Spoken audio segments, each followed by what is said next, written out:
excited to kick it off. Go ahead. So, hola, that's me. I'm Carolina Zamora. I'm originally from Costa Rica. Some of my past job titles have been outreach educator for the Guggenheim Museum, in-gallery museum educator, counselor in Alaska, waffle maker. I majored in sculpture and I make functional ceramics in my studio. Before coming into the early childhood education field, I didn't really know about the sensory bin. I never really interacted with one before. It's really a table with walls, a container. Ours has a fancy spigot on it, which I like to call the belly button. I'm here to share some of my woes and joys, and some things I just want to remind myself of in this room. My students are 2 to 5. We are a play-based school, and that means they are, it's kind of like a daytime soap opera. Less makeup sometimes, more poop, lots of living out loud. We have play areas in our classroom like dress up, writing, drawing, loose part play, so much art making, and we have a sensory bin. So it just plays one part in our whole school setting. Our students are free to come and go as they wish into our centers. That's part of being play-based. I work with an intrepid team of teachers. We take on our active explorers every day. We co-teach, so we take care of different things. One teacher helps our bearded dragon, Shmoo, eat his vegetables. I do the sensory bin. Another teacher does morning setup. I've interjected their quotes into my whole presentation, so they are as much a part of me standing here as my voice is today. Touch is so important. Think about that baby with a foot in its mouth. That's your neurological eureka moment, your first one. Exploring soft, hard, hot, cold really helps develop the neural pathways and motor dexterity. It's also incredibly fun, always changing, captivating. These are some of the things that we see in the sensory bin. For my students, risk is play. Play is risk. I experience my students playing with materials, boundaries, each other. They want to know how far I can go. As an early childhood educator, it's my job to react to them, establish and explain these transitions and boundaries that they're going to use for the rest of their lives. I might walk by on a sensory bin and hear something like, "Hey, let's put this together. That's cool. Stop, I'm using that." I really hear collaboration, acknowledgement, boundary setting. I even get to hear silence.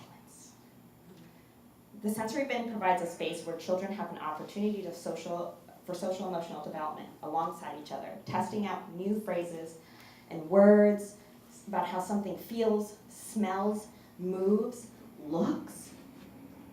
This is basically how I feel when I'm planning what to do next. I also, it's mystery, it's intrigue for me. It's also what's left in our pantry. We want our students to learn how to take care of others and to feel like they're members of our school. So they get to pick alongside with me what we might put in there next. Getting a chance to do this in a small group can be so thrilling for them. As for me, sometimes it's really in your mom's backyard. Appreciating and holding the curiosity that my students have for nature and art every day helps me stop and look at the sycamore seed, explore it. Why don't I share it with my students and bring it in and have them take it apart?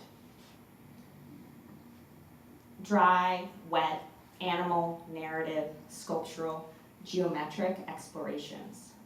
Hard, soft, in, out, multiplicity. These all form part of our art education lexicon. They are folded into our school day at the sensory bin.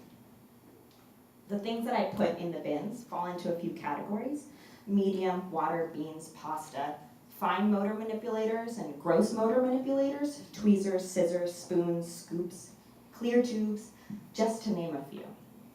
You should know it will get messy. Sense of flow and captivation means sometimes we end up with a lot of spilled rice. But it's way less than if it was on a regular table.